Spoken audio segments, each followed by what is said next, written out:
So let's go to the phone. Senator, are you there? I am here. Good morning. Good morning. You have Good morning. Lana, Nikki, and Terry here. Good morning, sir. Good morning to everybody. Good morning to you. Crew there this morning. Oh, yeah, sir. Yeah, and I'm pretty sure we have a certain direction we're going. I wanted to ask you about your town hall meeting that you had, if I'm not mistaken, last week in Durant. It said you had a packed house. So how did that go?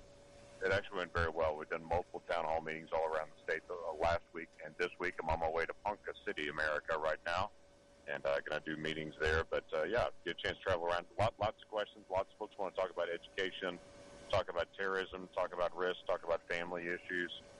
So a lot of good conversation as people want to know what's happening in the country. Okay, well, what's on tap for today? In Ponca City, meeting with a bunch of different folks of all different stripes while I'm in Ponca City, just getting a chance to visit and see what's going on. The challenge that any of us have that work in Washington, D.C. and represent Oklahoma is getting back to be able to talk to people and to be able to hear. We've got 77 counties in Oklahoma, and I'm gone 6 weeks in D.C. and then back for a week. The only exception on that is August, and in August we don't vote during August, and so I get a chance to travel all over the state a lot in August and just get a chance to hear and take in, kind of be able to hear on the street what's happening and what people see need to be fixed and the ideas and things that we're trying to work through. And you pretty much touched bases with us, when you mentioned about the town hall meeting last week and the frustration. What is the tone of the citizens that you're talking to and some of the major concerns and issues from them when you hear personally? You know what? Number one every time is education. People want to know what's happening in our schools. What are we doing to turn around the education issues? How are we helping teachers? A lot of my conversation, quite frankly, is what are we doing to be able to mentor families and parents? So much of what happens in the schools need additional funding. There's no big shock in that. But a lot of the issues they face are parent issues where you got really busy parents disengaged, and teachers are trying to be able to help be teacher and parent at the same time. And one of the best things that can happen is just people try to help mentor a child or read to a child or to be able to help parents who are really in busy times to be able to help walk alongside them or to be able to help encourage. There are some parents that just have a hard time being a parent as well.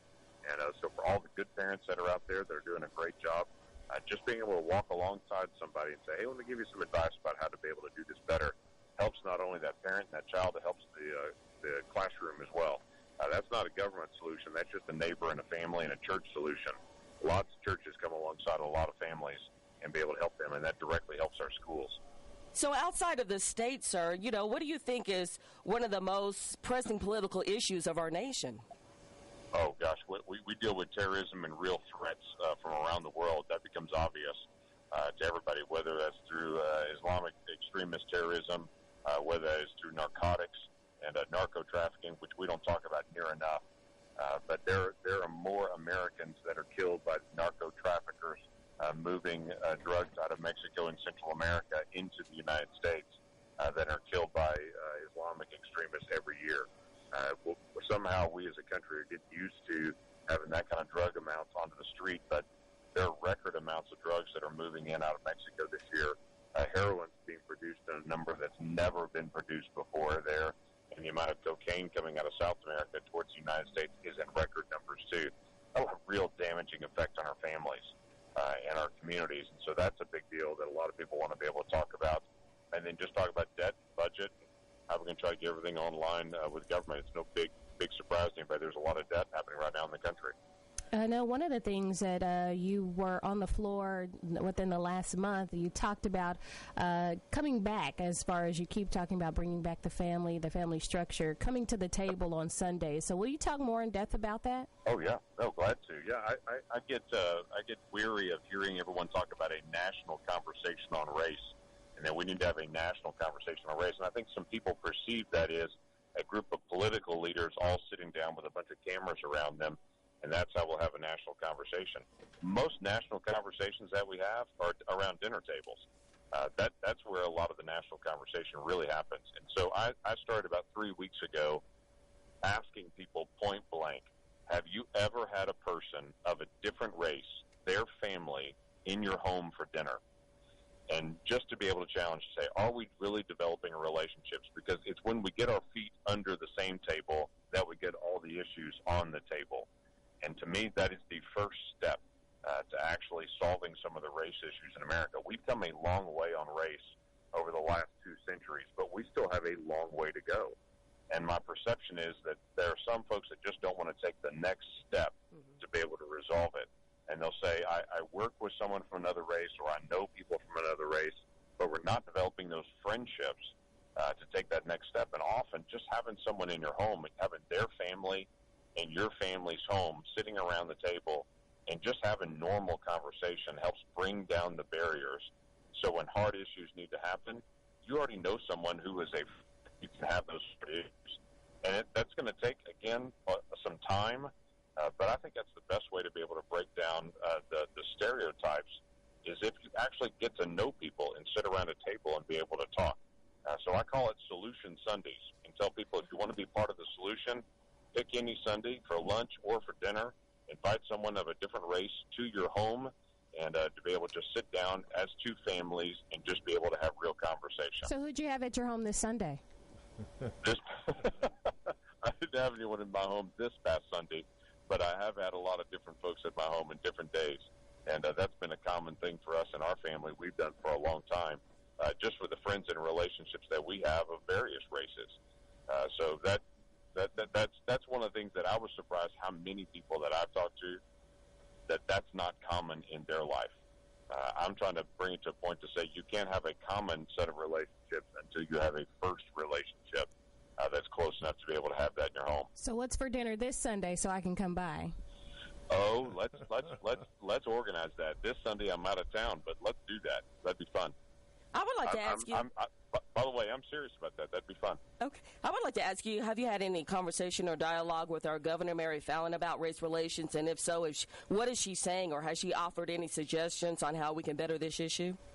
You know what? She and I have actually not had that conversation. I just rarely see her because I'm in the federal delegation, and so I rarely see her. I bumped into her at an event, the Oklahoma Sports Hall of Fame event happened this week, and I saw her just a brief moment there, but I haven't seen her had a conversation about this.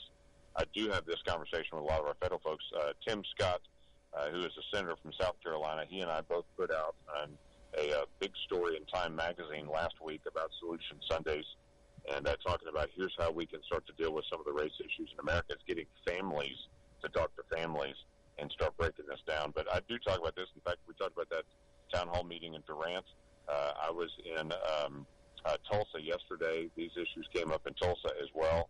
I talk about this pretty often in my town hall meetings now.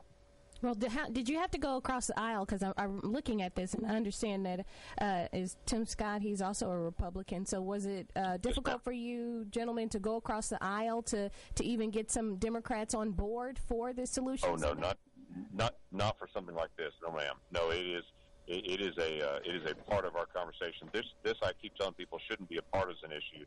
This is an American issue. Right.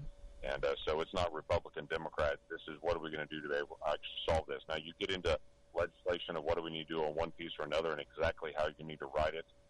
Having someone in your home and establishing those friendships and relationships, that of all things shouldn't be a partisan issue. That should be something we all do together. So, nope, I've started talking about this about 3 or 4 weeks ago. I'll continue pushing it for a long time just because I think it's a long-term issue for us. Well, just out of curiosity, and I ask this with all due respect, how diverse is your staff? And if it's not that diverse, are you considering diversifying it more? We do have a fairly diverse staff, actually. I've got folks that are Latino. I have African Americans on my staff. I have obviously white on my staff. I do not have an Asian member of my staff right now, but have had, and that's not an issue. We go and we pursue people who is best for that role.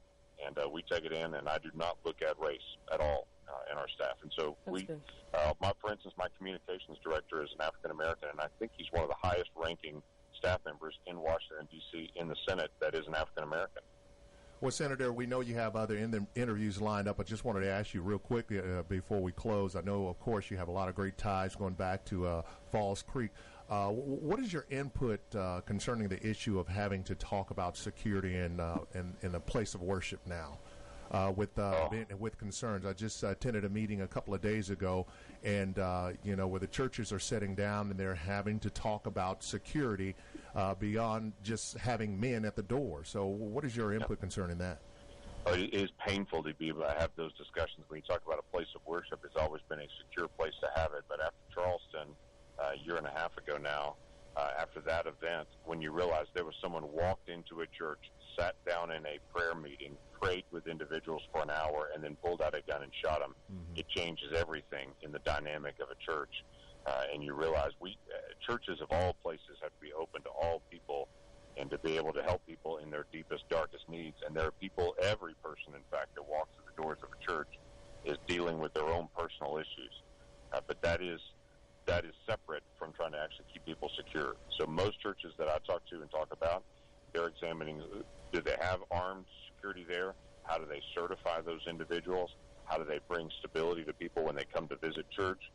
We want all people to be able to come and to be able to worship with us of all backgrounds, but we also want to make sure that every person there is secure. Church shootings are unfortunately not new. I can remember 20 years ago even a person walking into a See at the Pole rally on a Wednesday night with an area full of teenagers and shooting as many teenagers as they could. And that, as shocking as it is, it still is painful to be able to see someone walk into a prayer meeting, sit and pray with them for an hour, then shoot them. So it's a reasonable conversation, but it's one I think a lot of churches are handling very, very well to be able to find out what they can do and what they should do on security in their locations. And I see that there's a program that you guys were talking about recently and which this particular policy is, designed to help provide opportunities for Americans who feel left out of the middle class. I want you to talk about just a little bit about the LEAP program, LEAP. Yeah. Yeah, so the LEAP program and all these different programs that we try to put out are trying to ask some specific questions of what can be done practically. And when we go through practical conversations, the first thing that comes up is, okay, is a piece of legislation the right answer for this? What is the right answer for this to actually take it on? When we deal with LEAP, we're talking through leveraging and energizing Americans Apprentice Program. Now, it's a fancy long name, but it's basically how can an individual get a job the first time when they don't know how to do the job? If they get an apprenticeship, then they're able to learn alongside somebody else and then able to land that job. A lot of people are capable of doing a lot of jobs. They've just never had a chance. Let's give somebody a chance by being an apprentice. And so what we're trying to do is expedite the process for people to be able to get apprenticeship programs, be able to learn how to do the job, land a job on their own. Once you own a company, it makes a big difference. But a lot of people, whether they be a plumber, whether it be an electrician, whether it be a carpenter, whatever it may be, a lot of those require some sort of apprenticeship programs. So let's help with an apprenticeship so they can own their own business and run it, but let's train people on how to do it so they can run it. All right. Well, Senator, we appreciate you for taking the time out and talking to us and our listeners. And looking forward to that Sunday dinner, sir. Most definitely. That's one we got to set up soon. Yeah. Okay. Well, hey, you have a great day. Thank you so much, Senator. Have a good one. All right. Bless y'all. Bye. All right. Take care. Bye.